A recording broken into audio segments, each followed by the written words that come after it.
Salam sejahtera Malaysia, denyut nadi suara rakyat bergema di channel ini. Jangan lupa tekan butang subscribe, like dan share. Malaysia kita punya, cintai Malaysiaku, kita jaga kita.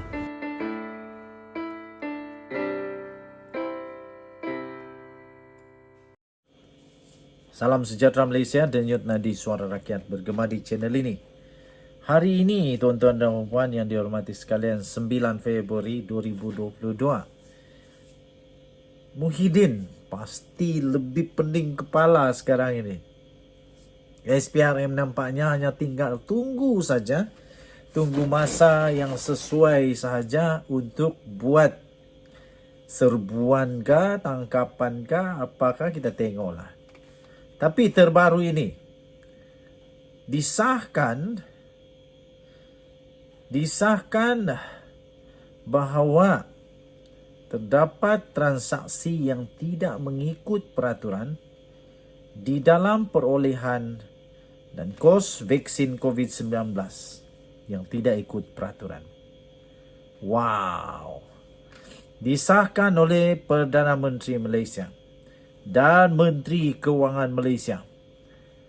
Datuk Seri Anwar Ibrahim berkata, kita mendapati pembelian dan kos vaksin tidak mengikut peraturan. Transaksi yang diluluskan tidak mematuhi proses yang sebenar. Bagaimana duit tu? Apa yang diseleweng pula kali ni? Berapa jumlah yang kena seleweng?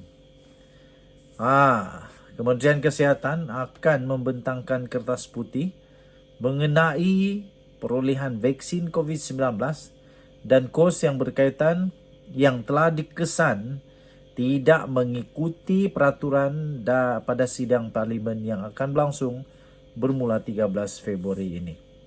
Habislah.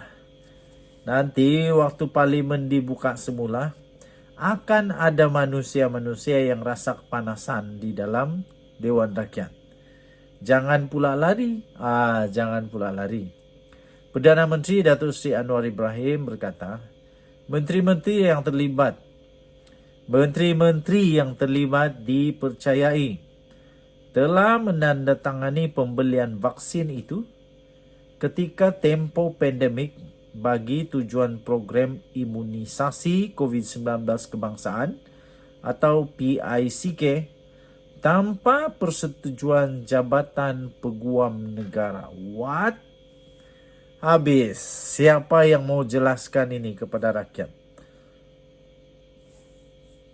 Ini pelik bin ajaib. Beliau berkata, Menteri Kesihatan Dr. Zaliha Mustafa akan memberikan perincian secara lanjut berhubung perkara itu.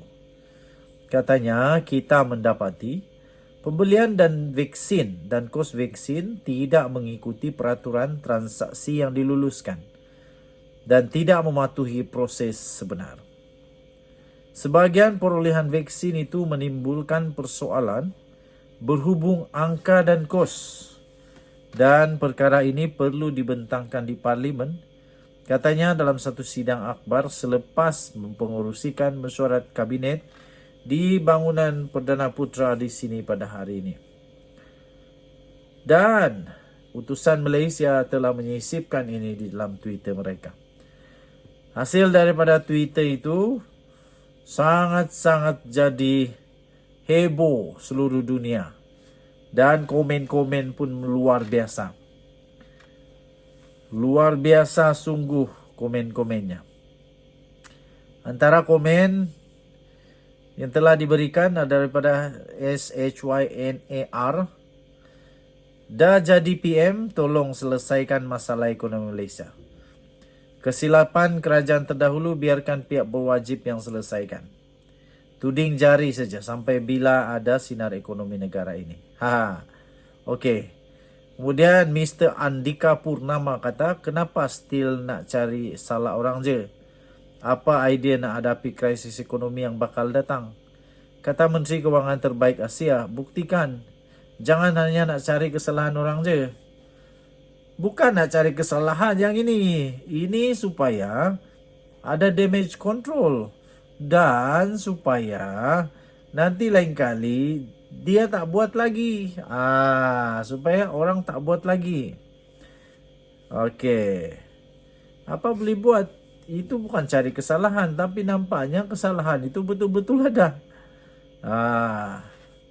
Lepas tu ada flashback tak sudah. Move forward yang kita nak tahu. The reason why we change, sebab tahu kerajaan dulu bermasalah. That's why we change. If not, what for? Possibility benda tu tak ikut SOP surely ada atas alasan during crisis management. Dia di street wear hub. Kemudian Amin kata, alhamdulillah ada vaksin dalam keadaan darurat. Kalau tak, kita pilihan raya pun tak boleh buat. Okey, banyak lagi lah tweet, kamu boleh cari sendiri. Denyut Nadi Suara Rakyat bergema di channel ini. Bye-bye. Salam sejahtera Malaysia. Denyut Nadi Suara Rakyat bergema di channel ini. KJ bakal jadi Menteri Besar Selangor. Wow. Saya mau tanya dulu lah orang Selangor, kalau ada yang menonton video ini, apa pendapat kamu kalau Khairi Jamaluddin jadi Menteri Besar Selangor? Wow, ini hebat, mengejutkan dan dahsyat. Tapi sebelum itu saya ingin ucapkan bilion terima kasih kepada semua yang sudah tekan butang subscribe, like dan share. Bagi yang belum, mohon kiranya tekanlah butang subscribe. Bagi yang sudah join member, anda special di channel ini. Sebab itu kita akan hantarkan merchandise, t-shirt, stiker dan macam-macam lagi kepada anda untuk kita menghargai anda. Okey, jadi kepada Hisham Spiderman, sila hubungi Telegram The Twin TV ataupun Twitter The Twin TV, Hisham Spiderman. Jika nama anda Hisham Spiderman dan anda boleh buktikan anda Hisham Spiderman, saya akan hantarkan baju t-shirt ini The Twin TV. Baik. Khairi Jamaluddin ditawar tanding pilihan raya negeri Selangor dan dijanjikan jadi Menteri Besar jika menang. Woohoo!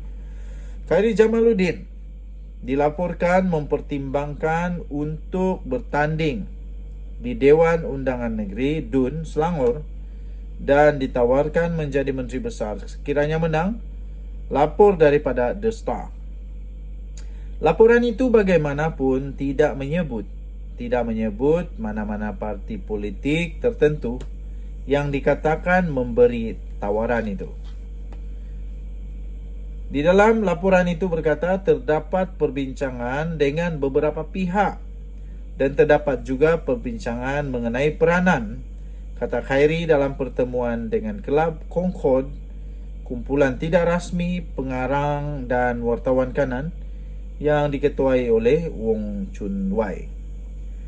Bagaimanapun, Khairi masih belum memutuskan perkara itu. Pilihan Raya Negeri PRN Selangor perlu diadakan pada tahun ini.